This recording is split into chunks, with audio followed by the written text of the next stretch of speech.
ദൈവമേ സ്തോത്രം. മഹാപരിശുദ്ധമായ സ്വർഗീയ നല്ല പിതാവേ, നല്ലതും വിലയേറിയമായ വിശ്വസനായ നന്ദി അറിഞ്ഞത്തോടെ നിന്നെ സ്തുതിക്കുന്നു. നമ്മുടെ കർത്താവായ യേശുക്രിസ്തുവിന്റെ നാമത്തിൽ ദൈവവും പിതാവുമായവന് എല്ലായ്പ്പോഴും എല്ലാറ്റിനു വേണ്ടിയും സ്തോത്രം ചെയ്തു കൊള്ളി.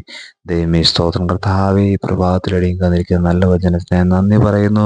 ഈ വിശുദ്ധ ദിവസത്തിന്റെ കർത്താവെ അനുഗ്രഹത്തിനായി അടിയങ്ങൾ പ്രാർത്ഥിക്കുകയും നിന്റെ സന്നിധി യാചിക്കുകയും ചെയ്യുന്നു. കർത്താവെ, കഴിഞ്ഞ ഒരാഴ്ചക്കാലം നീ ഞങ്ങളെ കരുതി കൃപയ്ക്കായി നിന്നെ സ്തുതിക്കുന്ന കർത്താവ്, വരാമായിരിക്കുന്ന ആവതനങ്ങൾ രോഗദുഃഖാതി പ്രയാസങ്ങളിൽ നീ ഞങ്ങളെ വിടിച്ച് കരുതി കർത്താവെ, ഈ വിശുദ്ധ ദിവസത്തിൽ കർത്താവെ നീ ഞങ്ങളെ എത്തിച്ചിരിക്കുന്നല്ലോ, അതിനായി നന്ദി പറയുന്നു. കർത്താവെ, വിശുദ്ധിയോടെ നിന്നെ ആരാധിപ്പാൻ മഹത്വപ്പെടുത്തുവാൻ ദൈവമേ സ്തോത്ര അടിയങ്ങളെ ഈ ദിവസം നീ ഒരുക്കണം. മറ്റുള്ളവർക്ക് വേണ്ടി പ്രാർത്ഥിപ്പാൻ ദൈവം, മറ്റുള്ളവർക്ക് വേണ്ടി ഇരിവിൽ നിൽപ്പാൻ, അവർക്ക് വേണ്ടി യാചിപ്പാൻ അടിയങ്ങളെ നീ സഹായിക്കണം. കർത്താവെ, ആരോടെങ്കിലും കർത്താവെ അടിയങ്ങൾക്ക് വിദ്വേഷമുണ്ടെങ്കിൽ അടിയങ്ങളോട് നീ ഇടപെടുമാറാകണമേ എന്ന് പ്രാർത്ഥിക്കുന്നു.